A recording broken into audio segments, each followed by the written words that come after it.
안녕하세요. AI 폴입니다.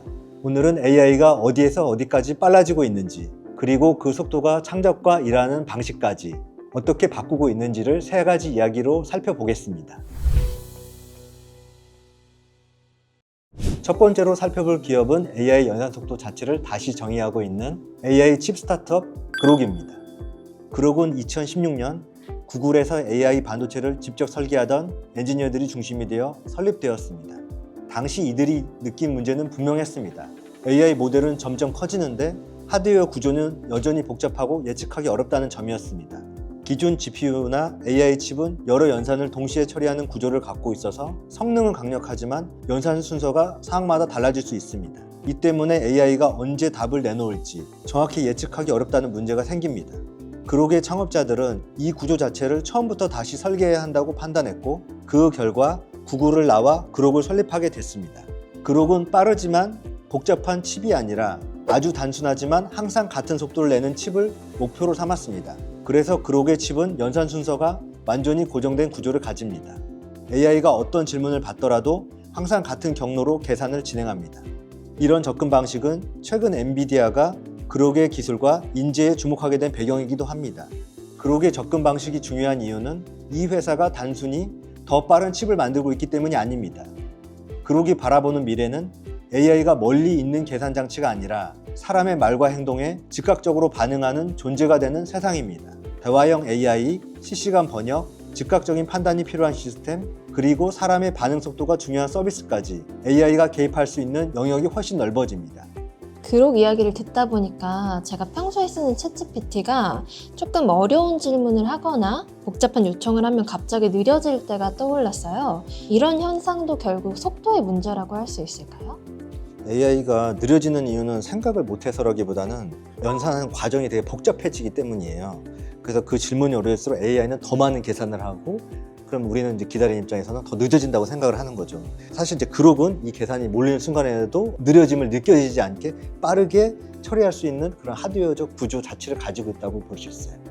지금의 AI 음성 서비스는 우리가 말을 하고 잠깐 기다렸다가 답변을 받는 방식이잖아요. 만약 이런 지연이 거의 사라져서 사람처럼 대화를 읽고 바로 받아치는 수준이 된다면 우리는 더 이상 AI랑 대화하고 있다는 느낌조차 안 받을 수도 있을 것 같아요. 우리가 그록을 사용함에 있어서 대화를 되게 자연스럽게 한다고 볼 수 있는 것은 그록이 전체적으로 이 맥락을 이해하는 거를 되게 자연스럽게 고도화된 서비스를 제공하고 있다. 질문하고 답하는 것에 끝나는 게 아니라 그런 질문에 대한 의도를 명확하게 이해를 해서 아주 명쾌하게 답을 준다. 그래서 사실은 엔비디아가 그록을 인수하게 된 결정적인 핵심 기술도 이것에 있다고 볼 수 있어요. 네. 앞서 우리는 AI가 얼마나 빠르게 반응하는지가 기술 경험을 어떻게 달라지게 하는지에 대해 이야기했습니다. 그렇다면 자연스럽게 이런 질문으로 이어집니다. AI가 판단하고 생성하는 시대에 예술은 어떻게 달라질까? 이 질문을 가장 이른 시점부터 실험해온 팀이 프랑스의 AI 아트 그룹, 오비어스입니다. 오비어스는 프랑스에서 활동하는 예술가와 연구자들로 구성된 AI 아트 그룹입니다.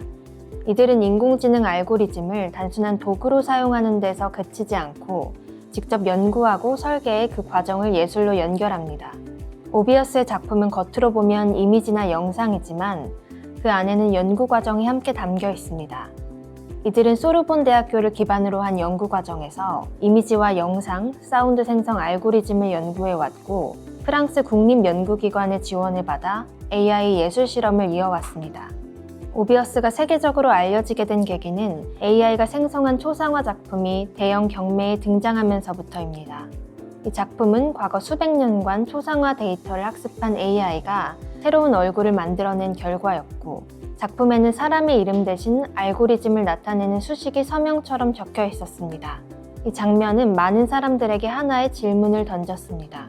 이 작품의 작가는 누구인가? 오비어스는 프랑스를 비롯해 여러 국가에서 전시를 진행해왔고, 갤러리와 미술관을 중심으로 AI 기반 작품을 지속적으로 발표하고 있습니다. 정리하면 오비어스는 AI를 활용한 예술을 일시적인 실험이 아니라 하나의 작업 방식으로 정착시킨 팀입니다. 알고리즘 설계부터 결과물 제작까지 전 과정을 직접 다루며 AI 기반 예술이 어떤 형태로 구현될 수 있는지를 지속적으로 보여주고 있습니다. 요즘 전시를 보면 AI를 기반으로 한 그런 작품이나 전시가 더 많아지고 있는 것 같아요. 이 정도면 인간 예술가의 자리가 없어지는 거 아니에요? 완전히 빼앗겼다고 보기는 어려울 것 같아요. 다만 역할의 비중이 바뀌고 있다고 보는 게 맞을 것 같은데요. AI가 이미지나 형태를 만들어내는 영역은 늘어났지만 무엇을 보여줄지, 어떤 맥락에서 전시할지는 여전히 사람이 정하고 있습니다. 지금은 자리를 빼앗긴다기보다 예술을 만드는 방식이 확장되고 재편되는 과정에 가깝다고 볼 수 있을 것 같아요.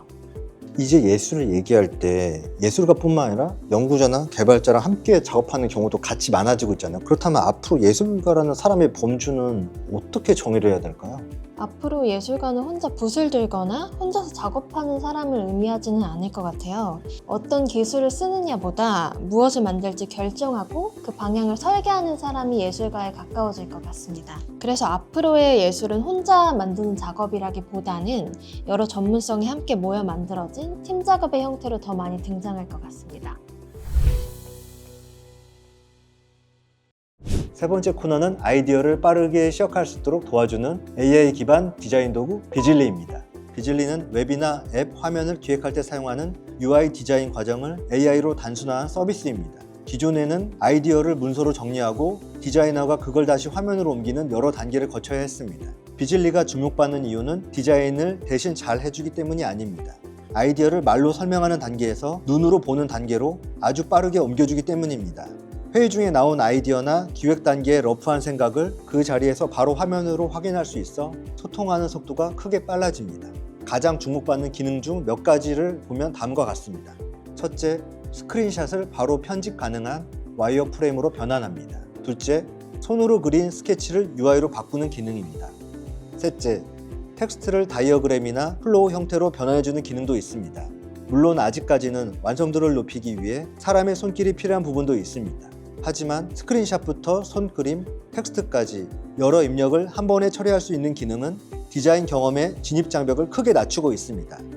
예전에는 웹 디자이너가 퍼블리싱까지 하는 경우가 많았잖아요. 근데 요즘은 디자이너가 사이트를 직접 만들기도 하고 개발자가 화면 디자인까지 같이 하는 경우가 많은 것 같아요. 이제는 정말 그런 시대가 온 걸까요? 네, 아무래도 이제 AI가 더 확산되고 사용의 빈도가 높아지다 보니까 이런 디자인 전문가가 아니더라도 쉽게 이제 기획력과 컨셉이 있으신 분들이 디자인의 영역에 들어올 수 있다고 이제 보여지고 있거든요. 최근에 이런 비즐리 같은 툴이 확산되고 있다 보니까 전문적인 디자이너가 아니어도 누구나 아이디어를 갖고 컨셉을 갖고 있는 분들이 자기가 생각하고 있는 것들을 쉽게 구현하고 만들 수 있는 시대가 도래하고 있는 것 같아요.